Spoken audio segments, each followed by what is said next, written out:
एक आशिक कभी भी घबराता नहीं है। अल्लाह की आजमाइश से वो कभी हारता नहीं है, बल्कि हर एक आजमाइश उसकी मोहब्बत और तवक्कल का लेवल मजीद बढ़ा देती है।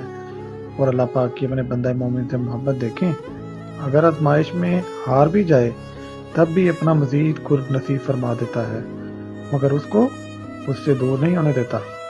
कितने ही गहरे दाम लगे हों दिल पर, अल्लाह पाक की मोहब्बत का एहसास एक झटके में सब भर देता है।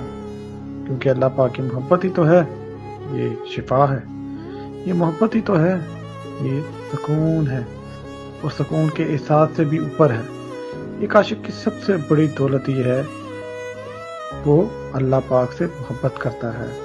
जुलेखा ने अपनी सारी जिंदगी यूसुफ अलैहिस्सलाम की मोहब्बत में तड़प कर गुजार दी, यहाँ तक के बुढ़ापे को आन पहुंची। और जब हजरत यूसुफ अलैहिस्सलाम से मिली तो उसकी खुशी यूसुफ अलैहिस्सलाम को पा लेने से ज्यादा अपने रब को पा लेने की थी।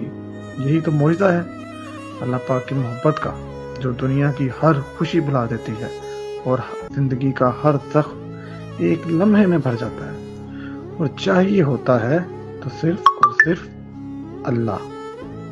मोहब्बत अक्स है रब का, तभी तो मर नहीं सकती।